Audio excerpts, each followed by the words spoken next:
Hey, how you doing? This is Adam Post, publisher of more than 1,000 comic books and marketing expert covering Bud Light. Bud Light is getting a buyout offer. Billionaire Billy Busch wants to make the beer great again. Let's get into the story. Before we do, please be sure you are subscribed to the channel. Click the bell for notifications. Give me a thumbs up. I really appreciate you. I'm trying to get to 30,000 subscribers, so if you can subscribe, please do subscribe. Coming from the Daily Mail, Anheuser-Busch heir Billy Busch to buy back Bud Light after Dylan Mulvaney's campaign causes $27 billion in damage to their stock. When I first heard this story, I thought to myself, well, Billy Busch actually does seem like a pretty good guy. He does seem like he's pretty sharp. I don't see him taking over a $50 billion company because it was bought for a little more than $50 billion.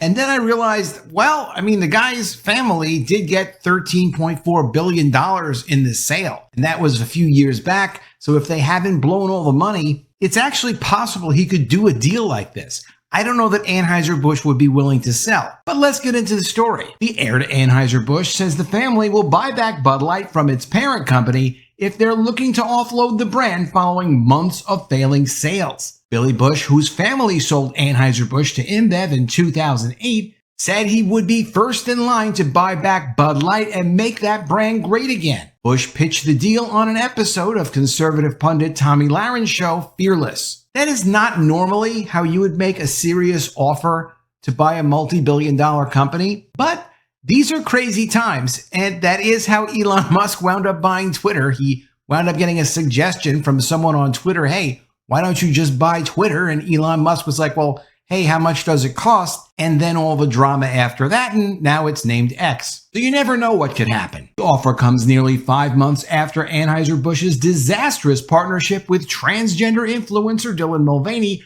which led to a massive boycott and a $27 billion decrease in the company's market cap.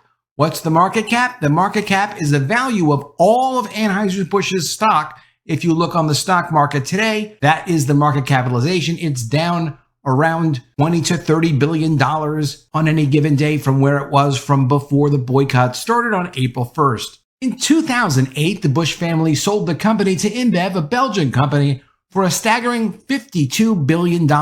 This crazy picture is actually Dylan Mulvaney. For a second, I thought it was Tomi Lahren, and then I'm like, well, all right, it's not Tomi Lahren, but yeah. Soon after Bud Light's April partnership with Mulvaney to celebrate Dylan's transition to being a girl for 365 days or whatever that promotion was, conservative groups and normal people started to boycott Bud Light. Infamously, Alyssa Heinerscheid, the marketing executive who made the decision to partner with Mulvaney, also gave an interview during which she said the brand wanted to pivot away from its frat house base of drinkers. Now, as far as we know, there were other executives that were aware of this deal with Dylan Mulvaney, and Dylan Mulvaney had been working with Bud Light all the way back in February. It was just one promotional tweet or something in February, but it did start then, and we know that because of Ted Cruz, who's been researching the company for other reasons, because Senator Ted Cruz is upset that Dylan Mulvaney was promoting beer when Dylan has millions of followers who are underage for drinking.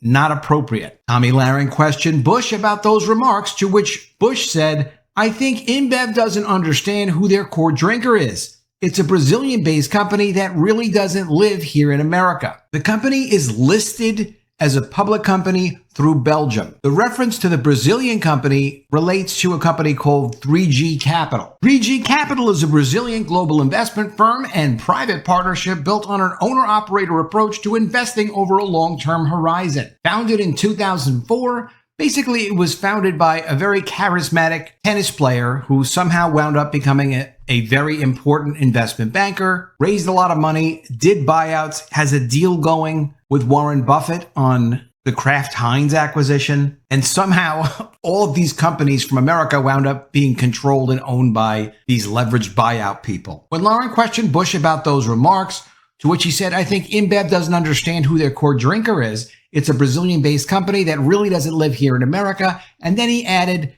it's a big mistake to ignore the fratty drinker, and mocking the company for disobeying the tenets of its own inclusivity mandate. Busch said when his family ran things, Anheuser-Busch forged important bonds with its customers, including distributors and liquor store owners. There are 500 independent beer distributors that distribute Anheuser-Busch's beer. A lot of them are privately owned and have been in the family for generations.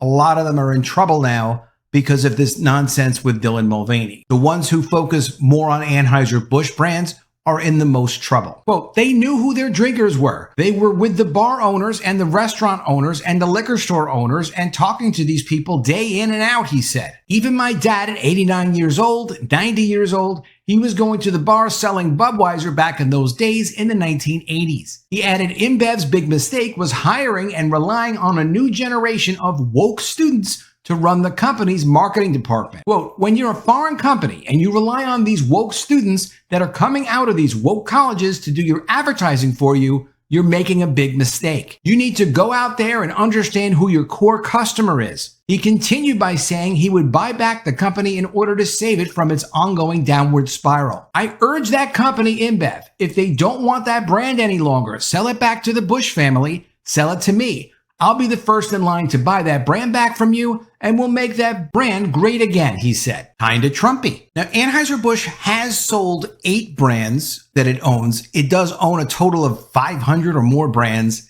internationally, and the 8 brands they sold were to this pot company, and that was for around $85 million. Earlier this month, Anheuser-Busch blamed the volume decline of Bud Light for the $390 million drop in U.S. revenue in its second quarter, with figures showing that the total U.S. revenue dropped by 10.5% in the April to June period compared to a year earlier. And that is actually very surprising, not just because the boycotts were so effective and it destroyed Bud Light and a lot of other Anheuser-Busch brands, because people are very aware of what brands Anheuser-Busch actually own and control. But it's surprising because they had a pretty successful price increase that boosted their revenue. If it wasn't for the price increase, who knows how much the revenue would be off? It might be 15% or more. The world's largest brewer said in early August that sales to U.S. retailers had plunged 14%, adding that the brand had been underperforming in the industry. The drop-off is a direct result of the tie-in with Mulvaney. And that 14% that they're down includes all of their brands in North America. Its Bud Light is down at least 30%, but adding in all their brands, it's 14%. For the second quarter of 2022, Anheuser-Busch sold $2.73 billion worth of beer to retailers. But for the second quarter of 2023, sales dropped to $2.35 billion, a slump of $390 million in just those 3 months. In a statement, the company attributed the declining sales to the backlash they faced for partnering with Mulvaney and issuing Mulvaney a one-of-a-kind can to celebrate 365 days of girlhood. The promotion triggered outrage among drinkers who accused Bud Light of trying to force progressive beliefs on them and their favorite brand. Quote, I think my family, my ancestors, would have rolled over in their graves, Busch said when asked by longtime TMZ boss Harvey Levin about what he thought of the fallout. Quote, they believed that transgender, gays, that sort of thing was all a very personal issue, he continued, speaking for pioneering figures like his dad, August, who served as chairman between 1946 and 1975, and Adolphus, the Missouri magnate, who cooked up the first batch of Budweiser way back in 1876. Mulvaney has also spoken out against the brand, saying that the brand left Mulvaney hanging as Mulvaney became the target of the backlash. Mulvaney was complaining that nobody was reaching out and saying, are you okay, Dylan? We know this must be hard on you. And the reason no one was reaching out to Mulvaney was because all the executives that were involved in the promotion were either fired, reassigned, or away on leave, and still haven't returned to the brand. Speaking to Dylan's 1.8 million followers, Mulvaney said, I was waiting for the brand to reach out to me, but they never did. I've been scared to leave my house. And of course, being scared to leave your house is a terrible thing. It's called agoraphobia. However, in the case of Dylan Mulvaney was able to go see Kellogg's Tony the Tiger at the Tony Awards in a very expensive, shiny dress, and then went on another trip outside the country. I don't watch Dylan Mulvaney. I don't know where Dylan Mulvaney is every minute, but I do know, because I follow the Bud Light story, Dylan Mulvaney's name is popping up at locations definitely far outside of wherever Dylan Mulvaney lives. So I'm not so sure that that's completely accurate.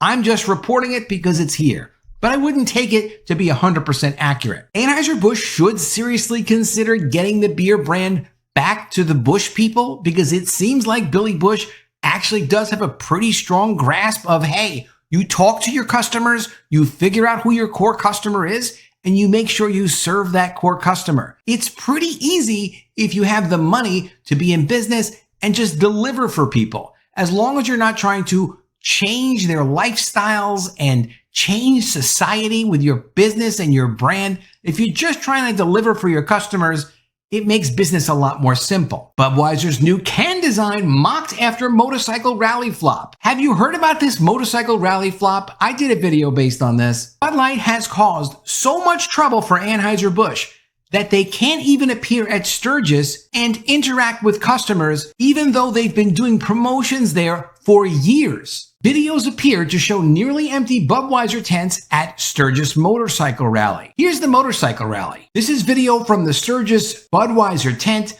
midweek at the rally. The rally is going on. They're all set up. There are people standing around, and no one is going to the Budweiser tents. I saw a video later where there were a few people standing in line at one of the tents trying to get some beer. I don't know if they had other options. So maybe they did 5% of the business they were hoping to do, but the people that go to Sturgis apparently are not interested in being associated with Dylan Mulvaney or whatever exactly it was that Brendan Whitworth, Alyssa Heinerschied, and Daniel Blake, the executives at Anheuser-Busch, were trying to do with the Bud Light brand. Just didn't work. Let me know what you think of all this in the comments below. Do you think that Billy Busch should spend a couple of $1 billion, get together with some investors, and try to buy the brands back from Bud Light and Anheuser-Busch? Let me know what you think. Always love to see your ideas. Please be sure you are subscribed to the channel. Click the bell for notifications. Give me a thumbs up, and I'll see you again soon with another video. And if I don't see you, I will miss you.